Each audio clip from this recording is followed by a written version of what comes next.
Years ago, give or take a few, I was appointed as a juvenile judge. And my first case was Sharon, a 14-year-old girl who had fallen for the charms of a young man 10 years her senior. And everything about this relationship felt wrong. She had changed from a ray of sunshine into an obstinate, wayward teenager. She'd moved in with him, dropped out of school, 14 years old, totally infatuated, in fact, brainwashed. Her parents were at their wits' end. They wanted their daughter back. They came to my court for help. I can still see them sitting there, both completely dressed in white, angry and desperate. Easy, I thought. I can help them. I'll make Sharon a ward of court. I'll appoint a guardian. I'll make her live at home and go to school.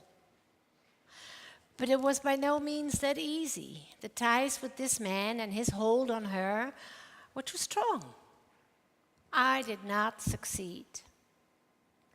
At that time, we did not yet fully know the implications of what we now call a lover boy, an ill-chosen name for nothing but a young trafficker in human beings. Human trafficking comes in many forms, but no matter what you call it, it's about exploitation of men and women, using them as disposables, as less than human. Human trafficking is modern-day slavery.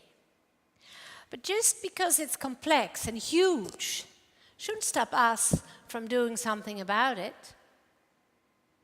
I'm a practical person. I like to take it one step at a time, and I would suggest we start at home, here in the Netherlands. And the first step in the fight against human trafficking is creating awareness. Not just with people professionally involved, but with all people, with people like you. How aware are you of human trafficking in your life? Imagine you desperately want a baby, but you can't have one. Paying somebody to carry your baby for you in the Netherlands is illegal. So what do? You go online and you find a surrogate mother in the US. That will cost you $120,000. But wait, for a fifth of that amount, your baby can be born in India. What would your choice be? You're buying prawn crackers. Do you ever wonder how come they're so cheap? We call them kroepoek in Dutch. You can see that, but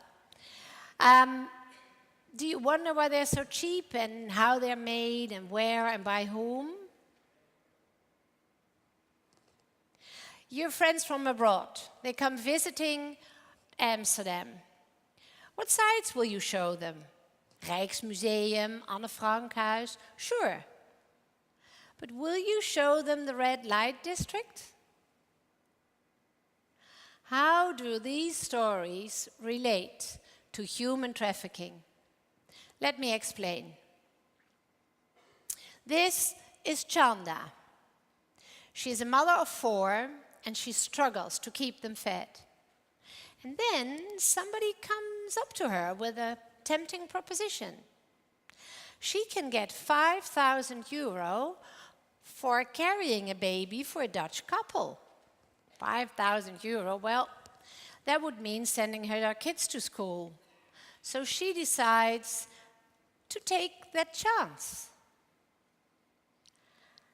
And once she's pregnant, the conditions of the agreement change. She suddenly has to pay for all sorts of things, like her stay at the clinic, extra food, vitamins. The money dwindles, and if she miscarries, she will get nothing at all. Is that how you would want your baby to be born? This is where Indro worked and lived. His room, right in the center of The Hague. His job was to fry prawn crackers.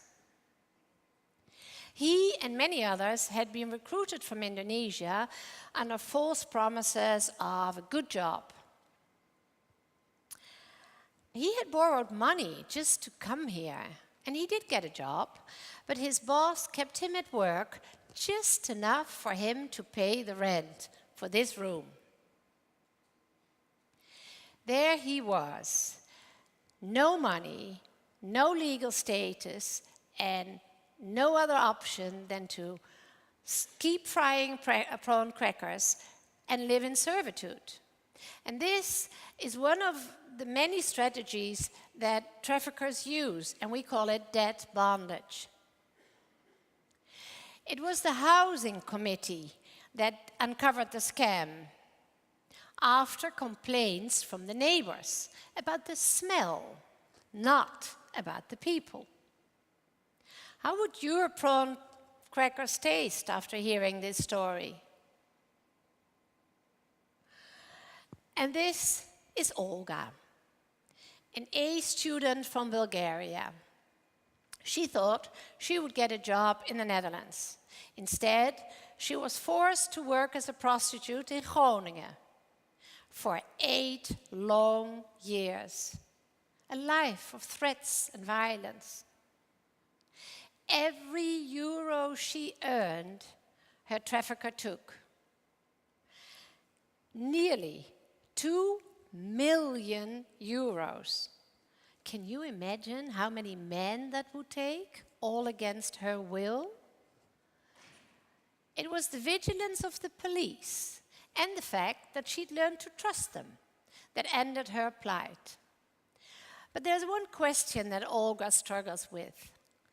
How can I make people see that I was a victim of suppression, of force, of humiliation, that I'm not a whore? The names are fictional, but the stories are true. Stories about force and deception, where traffickers get rich by exploiting their victims. Last year, over 1,200 victims were identified in the Netherlands. Well, this is only a tip of the iceberg. It could easily be 10 times as much. And the stories you heard were mostly about foreign victims. But Dutch victims have been by far the largest group over the last decade. About 1/3 of the known victims were Dutch women and girls. Nearly all of them had fallen for a lover boy. And nearly 40% of them were underage. And these victims are getting younger, and their number increases. And it can happen to any girl. All 14-year-old girls, regardless of their social standing, regardless of their school achievements, can be insecure and vulnerable. Slavery evokes images of the past, of black slaves on sugar plantations, but that's all history, right? It's inconceivable that such a grave violation of fundamental rights still exists on a day-to-day basis, but it does in our Western modern society. Human trafficking is flourishing, and it's happening under our very eyes. How on earth is that possible? And why don't we see it? Well, I can name a few reasons. First, Far too many people in the Netherlands have a firmly entrenched romantic view of prostitution. They like to believe in this image of independently Dutch women populating the red light district. Yes, there are independently working women there, but many of them are being forced, and there is nothing romantic about being forced. And second, we tend to look away when it suits us. When we buy mushrooms in the supermarket, we care whether or not they're organically grown, but do we care who picks them? Cheap labor. We get easily outraged about child labor in China, and rightly so. But how come we are not equally outraged about grown men being exploited in our backyard? Well, there's your third reason. It's an inconvenient truth. It's complicated. We don't know what to do about it, so we block it from our minds. But turning a blind eye is not, and has never been, the right way to deal with slavery. It's a hard battle, one that millions in history have fought for, and it is an ongoing one.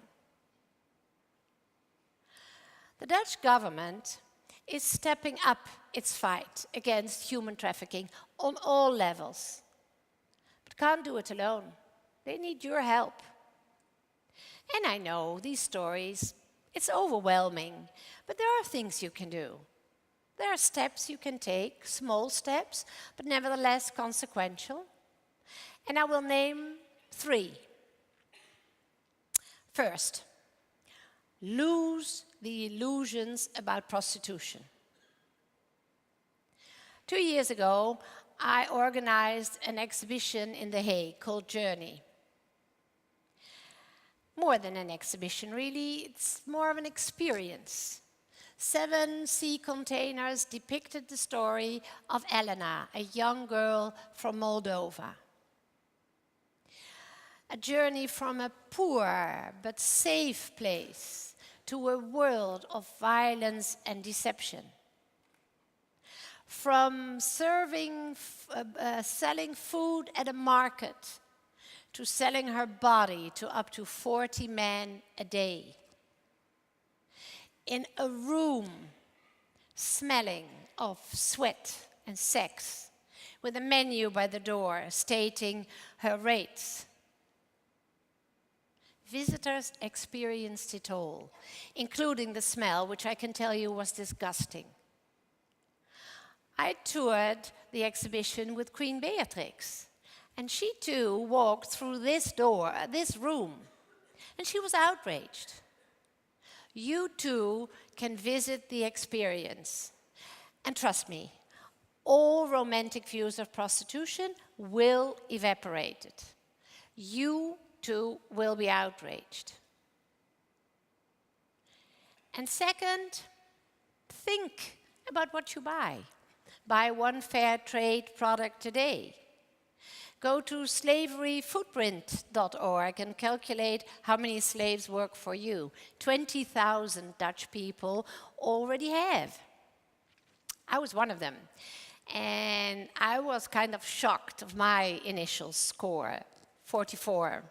So calculate how many slaves work for you. And third, and this is my most important point, see victims of human trafficking for what they are. Not cheap labor, not whores. See them as you would your neighbor, your niece. See them as human beings. I still see Olga. She's a sweet girl, one that I would welcome as my daughter-in-law. I once witnessed Olga tell her story in a room full of journalists to an audience, including the deputy vice premier of Bulgaria. I was impressed by her courage. She was wearing a wig. She's still not safe in her country of birth. Imagine. It's women like Olga that show an incredible strength and resilience. I admire Olga, and she impresses me and inspires me to do my work. We cannot stop human trafficking overnight. But we can see the real picture. So get outraged. Take your first step and choose to make a difference. Thank you.